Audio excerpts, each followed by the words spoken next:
Welcome to Land Academy. This is the Cash Flow from Land show, where we show you how to buy unwanted vacant land and sell it for more on the internet. I'm Steve Butala. I'm Jill DeWitt. We are your hosts. With over 15,000 completed transactions, we are the experts in this niche land flipping business. We hold a drawing to win a free property every month. Enter to win by reviewing this show on iTunes and downloading our free ebook at landacademy.com. All right, let's get this show started. In the world of real estate investment, Jason Hartman needs no introduction. But just in case, Jason Hartman has been involved in several thousand real estate transactions and has owned income properties in 11 states and 17 cities. His company, Platinum Properties Investor Network, Inc., helps people achieve the American dream of financial freedom by purchasing income property in prudent markets nationwide. Jason's complete solution for real estate investors is a comprehensive system providing real estate investors with education, research, resources, and technology to deal with all the areas of their income property investment needs. Thanks so much for joining us, Jason. It's an honor to have you. You know, for those of you in real estate who live under a rock, Jason Hartman is kind of the institutional investor, at least in the podcasting world, I guess, I saw. So it's great to be here. Thank you for having me. And institutional investor, that's funny. Maybe I should be institutionalized. I don't know, some days. So no, Jason, I'm kidding. I love real estate. It's the best thing ever, at least since sliced bread. So continue my attempt at your intro and kind of fill us in or fill our listeners in about who you are in the industry. Yeah, sure. So basically, I started my career being interested in real estate investing. I was only 16 years old. I went to my first real estate seminar at age 18, got my real estate license my first year of college at age 19, and then purchased my first income property in Huntington Beach, California at age 20. And since then, I have just fallen in love with real estate investing. I spent many years in the traditional real estate business. I worked for RE/MAX. I was a very successful real estate agent, traditional real estate agent there. And then I purchased a real estate company and years later sold it to Coldwell Banker. And then about a year before that deal closed, which was actually 10 years ago, just about now, actually 10 years ago today. Wow. Didn't even realize that until I looked at the date. That's cool. Today, 10 years ago, that deal closed. And many would say my timing was perfect. I think I was more lucky than good. But and then I started about a year before the deal closed with Coldwell Banker, I started this real estate investment business where I became very interested in nationwide real estate investing and approaching the most historically proven asset class in the world, income property, from a nationwide perspective, from the perspective of the way a financial planner would do that, a financial advisor, a financial services firm. So, it's always struck me as odd, Steve and Jill, that, we've got these companies like Merrill Lynch and Ameriprise and all of the other the firms that peddle the Wall Street garbage. We've got all of them out there, and they have such a mediocre to lousy product, frankly. Yet they have a very good sales force and a very good system of selling their product. And you look at real estate, which is the most historically proven product. It's the best product out there for investment and wealth creation. And it isn't sold very well. It's a very fragmented, inefficient market. A bunch of people doing things in their little local area. There's just a lot of things wrong with it. So I created my business to solve that problem. That's a great description, and I'll tell you, there's a lot of similarities between the two of us. I started my company in the late 90s, the form that it has now, and I looked at it for some of the very similar reasons. It's a rock solid asset to invest in. And, it throws off an asset-based, it's an asset-based return. So we've always looked at the product that we sell kind of like an investment vehicle and not so much looked at the actual real estate itself, and it's treated us really well. Yeah, well, I agree with you. It's amazing to me and unfortunate that so many people just take the easy way out when it comes to their investments. They want to just walk in to one of these Merrill Lynch type firms and hand over all their hard-earned money, and they almost never do well with that plan. Yeah. The financial services industry does a great job of separating people from their money. It's true. It absolutely does. So what made you see the light? What do you think, what makes you so successful or different in this industry? Well, I just think that it's, you've got to approach it from an investment perspective. And so I have something that I call the 10 commandments of successful investing. And they basically boil down to several ideas, but I'll share a few of them with you. I don't want to sit here and bore you with all 10. I'd say the first one that I'll share is commandment number 3.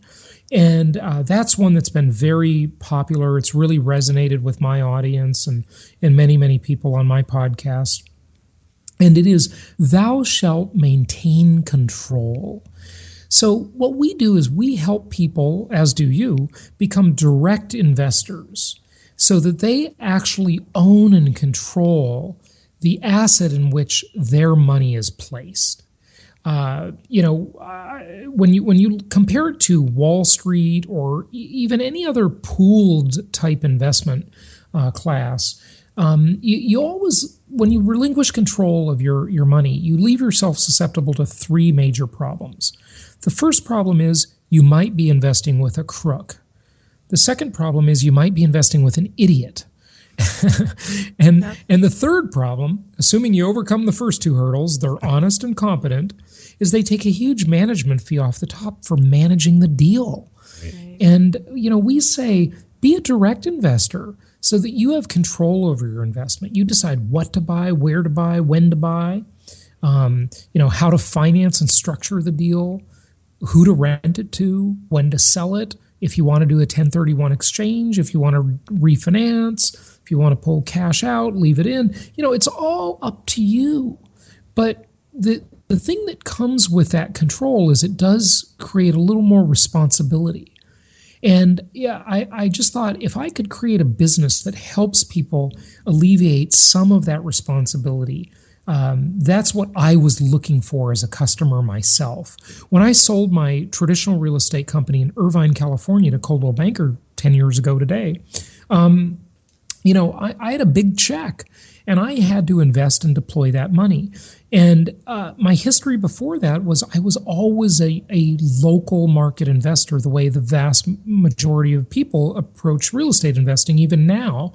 I invested in the Southern California market, Irvine, Newport Beach, things like this. And those properties are very expensive. They don't make any sense at all. They're pure speculation, frankly. They certainly don't cash flow. And,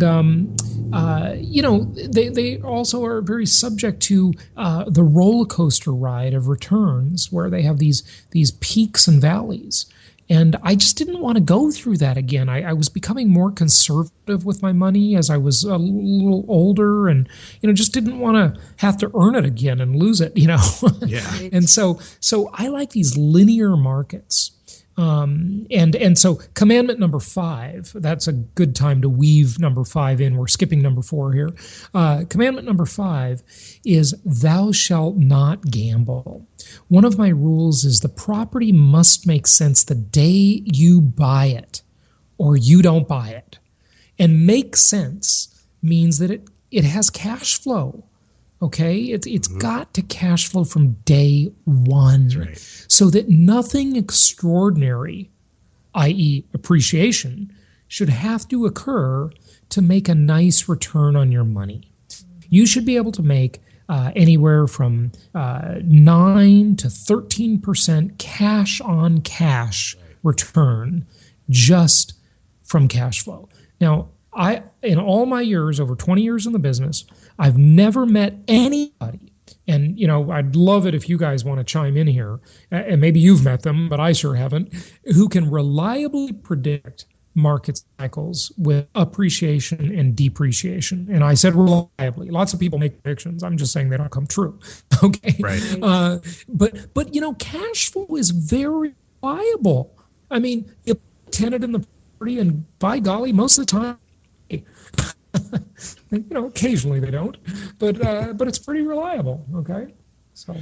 I was an investment banker before I started this company. I actually started the company while I was an investment banker, and I was actually really good at it and made a really good living. And I got out of it for a lot of the reasons that you're saying, and the biggest one being control.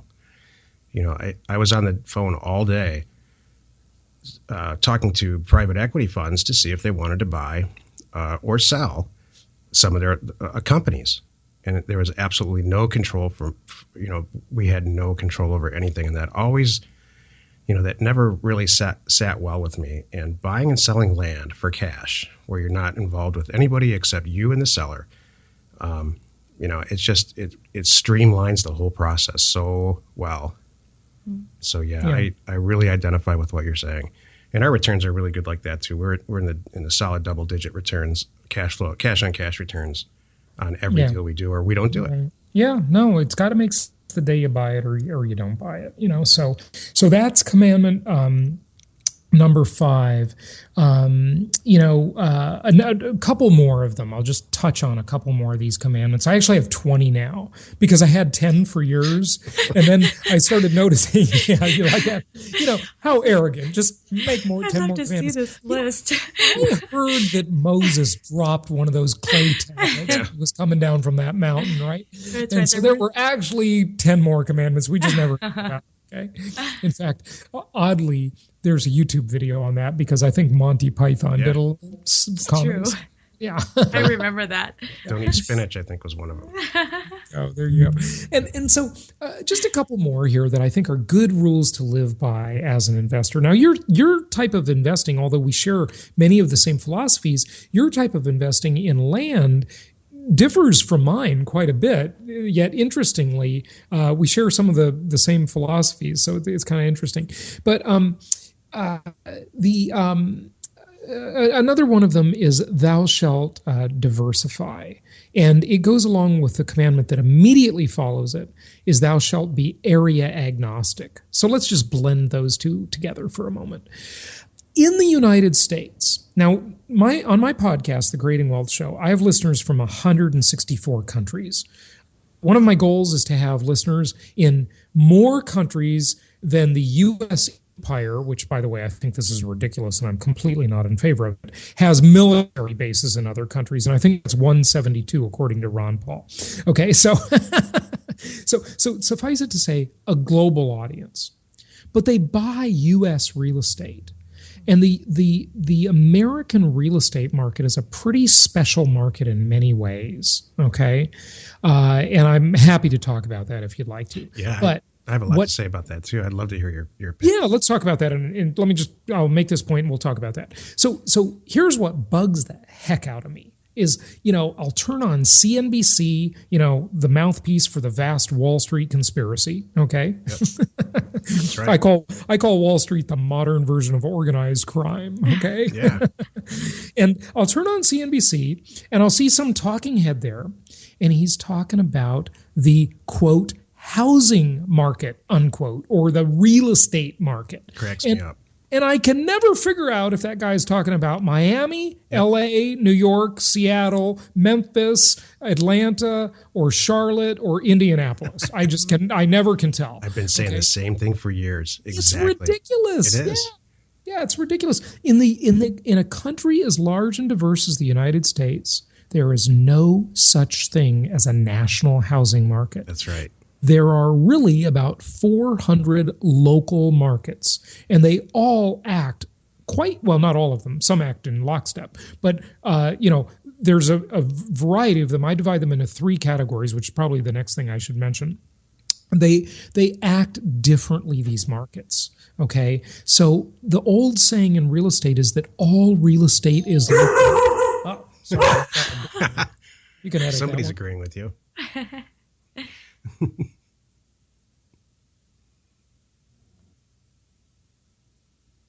Okay. Hopefully I've quieted the dog down. Okay, so all real estate is local. There are only local real estate markets. And what we say is that you should take the most historically proven asset class, but diversify geographically. You should be in 3 to 5 different markets, which means 3 to 5 different metro areas. Not more than 5, because then you're overly diversified. And I, myself, made that mistake. You know, I can't remember if you read it in my bio, but many people do, saying that I've owned properties in 11 states and 17 cities. Huge mistake on my, well, not a huge mistake, but a mistake on my part nonetheless, because it's just too hard to keep track of that much, okay? So 3 to 5 will do the job, okay? And so then let's talk about the 3 major classifications of markets. We've got these 400 different markets around the U.S., these almost 400 different MSAs, or metropolitan statistical areas. And then we take and let's chunk them into the type of market they are, okay? So one type is the cyclical market. And these are the markets that you always hear about on the news. They're the high markets. They're the markets in California, South Florida, the expensive northeastern markets, right? Make sense? Right. Cyclical. Prices go up and they have glorious highs and they have really ugly lows. They are the true roller coaster ride. And the opposite of those, the markets I like now, since I've become a more conservative investor, are the linear markets. These markets, they don't make the news too much because they're pretty boring. They just kind of chug along and do their thing. You know, they're markets like Indianapolis and Memphis and you know, they were markets like Atlanta, but I'm going to differentiate Atlanta and Phoenix in a moment. Yeah. And these markets, they're boring, but they have great cash flow characteristics. And you can buy properties there, and, you know, over the years, you'll probably get a historical appreciation rate of somewhere between 4 and 6%. Okay? Nothing to write home about in terms of appreciation, but still a good hedge against inflation. And if you use some of the other techniques I'll be happy to talk to you about, they can do very well for you. So then there's a third type of market. You with me so far on those two? Mm-hmm. Yeah. Okay. You think the listeners are? I know you guys know this probably. We'll find out in the podcast stats in a couple of days. Oh, yeah. But this Jason Hartman guy, what was he talking about? That 175 countries, and we maybe have 17 listeners. Just kidding. I'm joking. Well, that's okay. You know, I only have 17 listeners too. Thank you. Yeah. But so in the third type of market, it's just a blend of the two. It's what we call a hybrid market. And examples of a hybrid market. So we've got the high flyers, the cyclicals. Those are pretty much all of California, all of the Socialist Republic of California. Had to throw that in. All of the Socialist Republic of New York, and South Florida, these expensive markets, Boston, you know, those are cyclical markets. Very expensive. They don't make sense. Linear markets, we've got Memphis, we got Indianapolis, we've got, to some extent, Dallas, Houston. Houston is. Dallas to a lesser extent, and a bunch of others, okay? Mm-hmm. And then we've got the hybrids. And I'm going to pick 2 to mention as the hybrid markets today. They would be Phoenix and Seattle, or not Seattle, Phoenix and, what was I going to say? Atlanta, thank you. I said Seattle, I had it on my brain. So Phoenix and Atlanta. Now, what is the characteristic of a hybrid market? Well, it's a market during most times, it just kind of chugs along and does its thing, like the linear markets, but it gets drunk at parties. Okay, it has this, it has a couple of drinks and then it just has too many. And what that means is that during the high flying market, it goes crazy. And Phoenix did this more than any other market in the country, probably ever, in 2004, 2005 era, where we saw appreciation rates that were 49 to 55% in a year. Right. I mean, that was insanity. It was obviously unsustainable. Anybody that sees things like that should know that it is a bubble and a disaster waiting to happen. Atlanta is becoming a bit hybrid-y too, because it's always been a pretty linear market. But, you look at like the last year or so in Atlanta, and it's done more than 10%, which is really good and could probably not be considered linear at that point. Mm-hmm. Okay, so thoughts on the three types. So how do you ensure, or what's your mechanism for acquisitions, bringing it back down to maybe the more, closer to home for our investing population or listening audience? Can you elaborate on that question? Yeah. How do you ensure your acquisition pipeline? Do you send out letters? Do you have a network of people that you use to I see. make transactions? So, well, remember, my business and my investments come out of my own business. Okay. I'm my own customer. Okay. So my business is, what we do is we basically we do three major things. We teach people how to invest. We provide properties through our referral network, and then we provide support and software, ongoing support to the clients once they buy properties.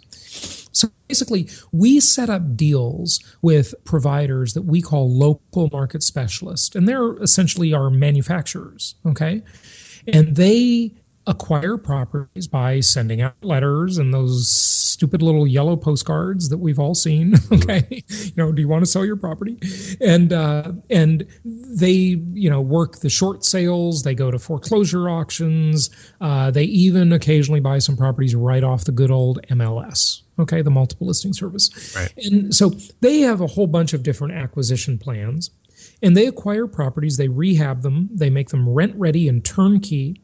So our clients can buy them as remote control investors. Our clients never lift a hammer. They're not do-it-yourselfers. They're professionals that either have successful careers or they're successful entrepreneurs, and they just want to get a good return on their money. Right, they're the money guys. Yeah, they're. I'm not saying they're all like big money guys. I mean, we do have some very wealthy clients and some famous musicians and actors and so forth. But most of our clients are just middle class people, that want to buy 6-10 properties, and retire. Right. And we help them all, and that's what we do. We help them build nationwide portfolios based on their time horizon, their risk tolerance, their investment goals.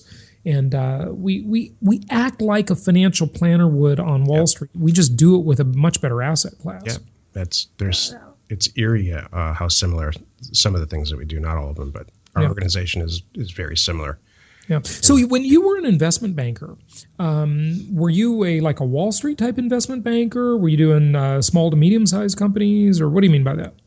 It was all centered around mergers and acquisitions. I cut my teeth in the beginning of my career as a vice president and ultimately an owner of a long-term care company. So we were purchasing nursing homes and things like that. And then that's a great market. Yeah, it sure is. You have an interest in real estate. I just did a show on investing in an assisted living center.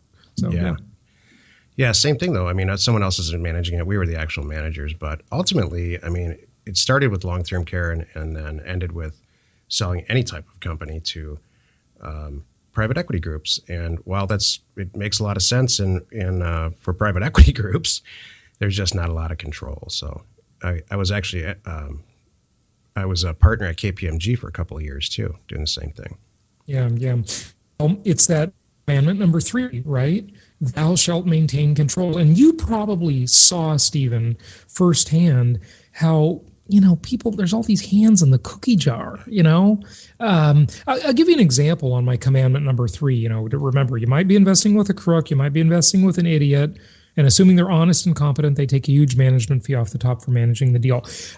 We all have heard of the Playboy billionaire Larry Ellison, the founder and CEO of Oracle, right? So according to a great book I read about 10 years ago, Lou Dobbs' War on the Middle Class, excellent book. In chapter 2, he talks about the abuses that go on in Wall Street and in the stock market. And these are completely legal, by the way. This is, there's nothing illegal about this. From 2000 to 2002, in a mere 2 years, Larry Ellison's personal take from Oracle, from that company, I mean, you sitting down, you ready for this, listeners? Yes.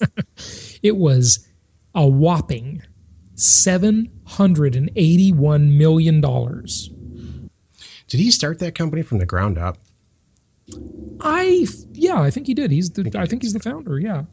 So it was probably a startup, right? So $781 million, almost $1 billion in 2 years. Now listen, I am a capitalist. If I love successful people, okay, I'm all for it. If he can make almost $1 billion in 2 years, it's fine with me. Right. But here is the but. Okay, here's the problem.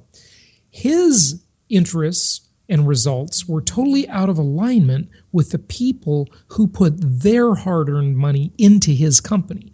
Because during the same 2-year period that good old Larry Ellison took almost $1 billion out of that company, his shareholders lost 61% of their investment.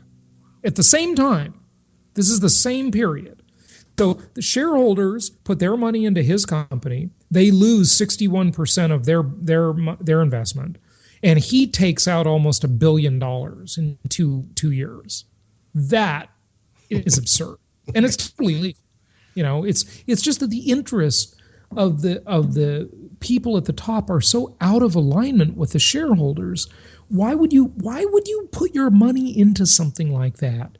Buy something you can own and control. When I do my seminars, I always ask, and I've had thousands of people come through my seminars over the years. I just spoke to my second largest audience ever last Sunday in Las Vegas, 2,000 people in the audience. And, I'm always asking this one question. I always say, how many of you, by show of hands, how many of you know someone who has started with, and they have to make, admittedly, their own determination as to what this means, right? Okay, but it's a subjective question, a little bit. How many of you know someone who started with very little and made a lot of money, created a lot of wealth in real estate? Almost every hand in the room goes up, because we all know people who've done that. Right? We all know that. We can see real live examples of real people that we can actually meet and talk to. Maybe someone we're married to, or, a child of, or a parent of, or, I think there's three related to a that cousin of. Examples of that. Exactly. We're real people. Right. And then my follow-on question is, how many of you, after almost every hand in the room is up, put your hands down, how many of you know someone who started with very little money and created a lot of wealth in the stock market? And almost never does a hand go up. Occasionally, there's either a heckler or someone who has a story like this. Someone will be a heckler and say, well, Jason, what about Warren Buffett? Right. And I'll say, well, guess what, folks? Warren Buffett is an insider. Right. Okay. And Warren Buffett is a guy who runs businesses. Right. Okay. He is not an investor per se, even though people call him an investor. Okay. He's an insider. He has privileges and access that you do not have. Right. And then there will be one person who will be sincere and say, well, my friend started this company and then they did an IPO and took it public. Well, that's an insider too. Okay, great for your friend, but that's not investing. That's right. Running a business. That's right. Yeah. Well, that leads me to my last question. I mean, for somebody starting out in the business that you and I are in, what would you think the first step is? One of my favorite quotes is a Zen quote, and it goes like this. It says, "To know and not to do is to not yet know. To know and not to do is to not yet know." And what that means to me is that the knowing, in quotes, the knowing comes from doing. Life is about on-the-job training. And I mean, look, I've done it myself at various points in my life. I certainly know a lot of people who do this, because I have groupies that come to all my seminars, listen to all my podcasts, and they've been listening for years, and some of them still haven't done a thing. Mm-hmm. And, you just gotta get in the game. And you have to have faith that you're going to get in, and you're not going to know everything before you get in. You must get in and actually do it. And then you will bring a new you to that party, because when your money is at stake and you've actually invested, you're gonna be a much more attentive, aware person, and you're gonna be on your A game. It just comes with the territory. And so, don't be this lifelong student. Don't be the person who has the paralysis of analysis. I mean, I love learning. It is my passion. I love to learn things and study things. If I could do that all day, if I could just read and study and listen to podcasts all day and then, record podcasts and teach them to other people, that's what I would do. Okay. And I guess I could do that. I mean, I'm financially independent a long time ago, but I've tried to retire 3 times, by the way, and it lasts 2 retirement weeks. sucks. It's okay. Who wants to retire? Nobody. I have no interest in that. People that retire die really early because they have a purpose. Okay? You got to have a purpose. And so you got to get in the game and do things.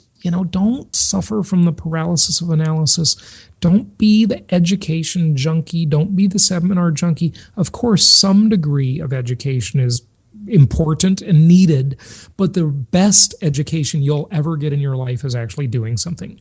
And there's lots of examples of that, certainly. You get the idea.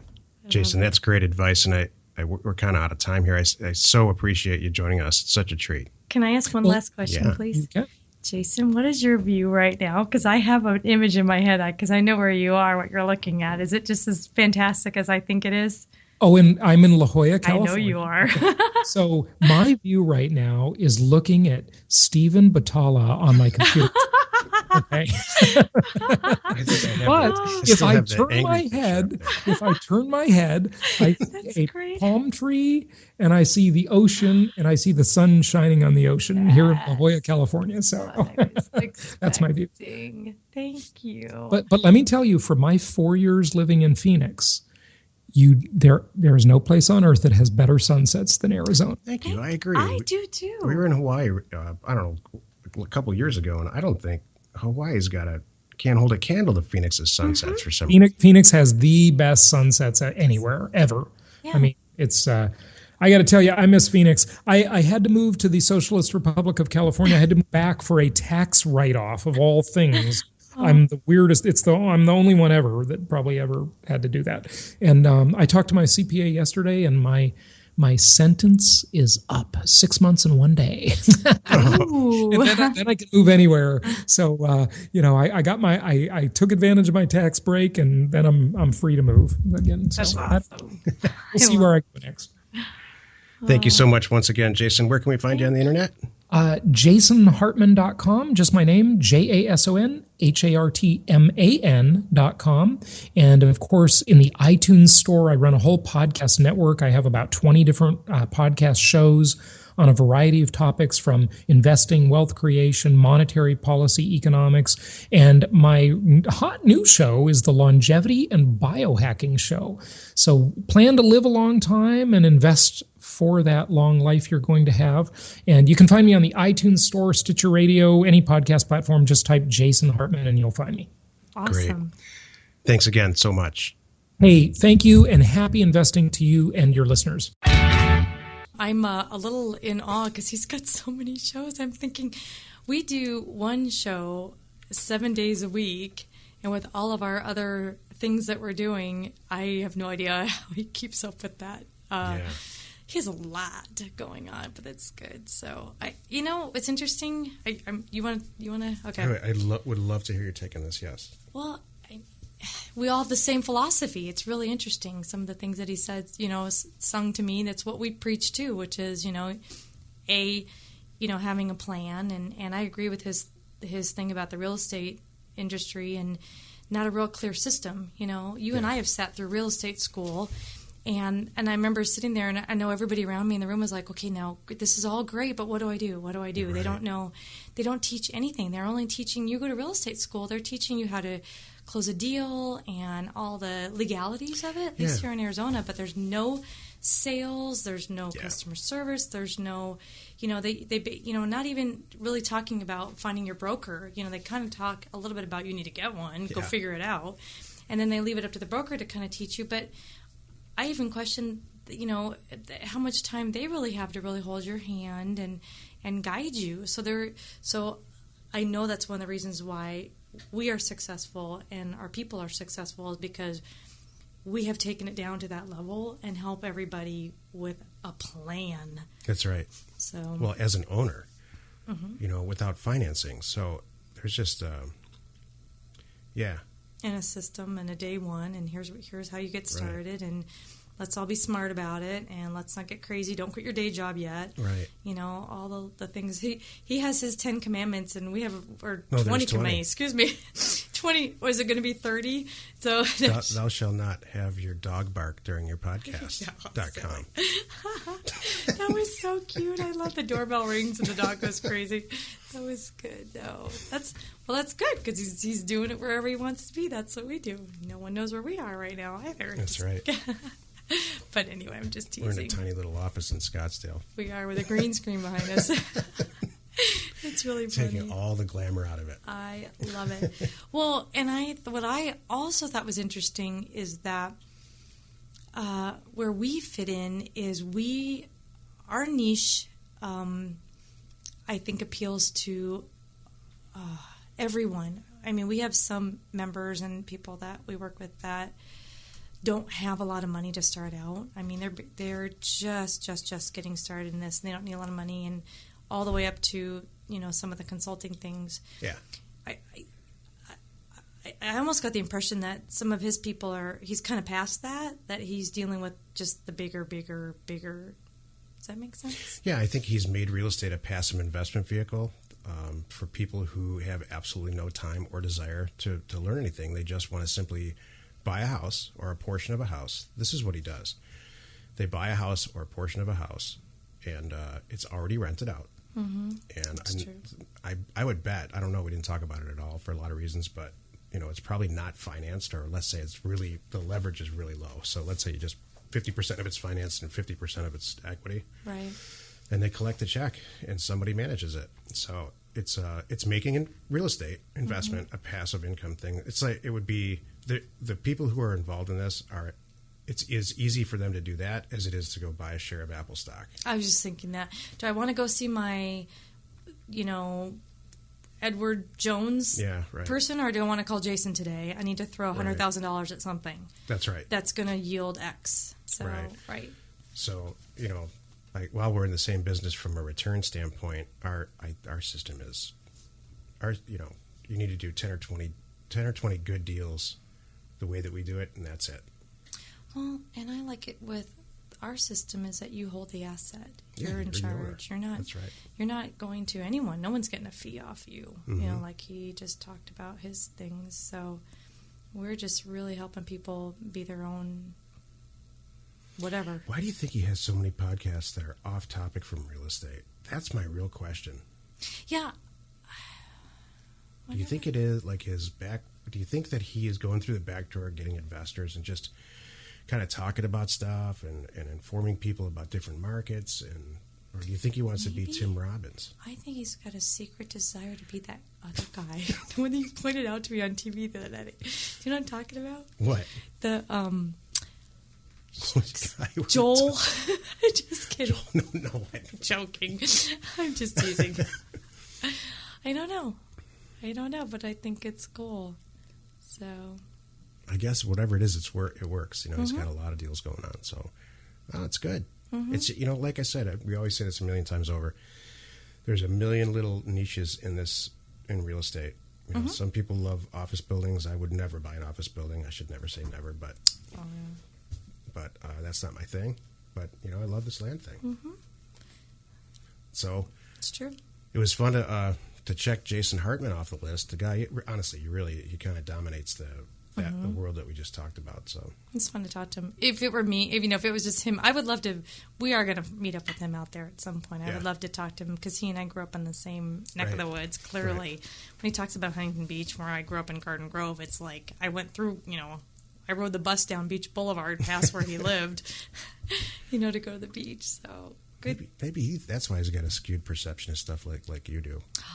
It's the same Southern California thing. It's an Orange County thing too. It's not even though he's in San Diego now. There's an Orange County kind of mindset. He's got the Disneyland mindset. That's he doesn't quite have Disneyland inside of his head like you do, but Thank you. That's it. So I love it. Thanks, Jill. Thank you. Have a good day. We didn't even name the show. Yeah, I know. We didn't even name it with him. I didn't. I know. I was kind of trying to pick out a funny phrase or something good, but I kind of got. He's got that. Oh, wait a minute. This is going to be the title. He's got this deep, this soothing, calming voice that I was just kind of like getting lost in whatever he was saying. You know what I mean? I was listening and paying attention, but I was listening more to what he's talking about. So maybe what's in his bio? Something funny that we can say? I don't know. More. How about 100 and I don't know. We just added. How about something funny? Like we just added 17 listeners to Jason Hartman's 18 million listeners or something. I don't know. That might be kind of funny. How about something like Pass on Wall Street, sign up with the Land Academy. I like that. Or maybe like Pass on Wall Street. Because he's pounding on. Honestly, I agree with the whole Wall Street thing. I think if you're on the inside track, it's maybe the greatest money machine ever. You know this from personal experience with your brother. Yeah, he does or did great. So, but I really think, I don't know. We'll think of a title, I guess. How about? I'm trying to be so well behaved right now. I can't even the stuff that I want to say. Why? Just because I have a lot to say. Well, maybe we should turn this off. I will. You having a good day? Having a great day. I know you are. I'm just teasing you. I am totally teasing you. You're so laughing. It's really good. Do you know what? We can end with this. It's fun doing these interviews with so many different people still in our realm, and we all are successful in our own ways. We all have different takes on it. So that's exactly right. That's it. If anything, thanks, Mom. You're welcome. Our listeners. Stephen, if you don't have anything nice to say, turn off the microphone. That's right. We all come. We all live in this big, happy world, Stephen. We got to get along. Just kidding. I'm joking. But you know what I mean. All right. This has just been another great example of somebody else doing what we all do a different way. That's right. And I love it. And, I appreciate, how he got to where he is. And boy, buying a house in Huntington Beach at the age of 20, that takes a lot. That's pretty cool. Sure. So, I think you can stop right at, I was a successful residential real estate agent. That's impressive in and of itself. In Southern California with that market. That's awesome. That's cool. We'll leave it at that. We hold a drawing to win a free property every month. Enter to win by reviewing this show on iTunes and downloading our free ebook at landacademy.com. If you want to get involved or you need more information about our profitable, niche real estate operation, call 480-467-0359. You just might get Jill at the other end of the line. landacademy.com. You are not alone in your real estate ambition.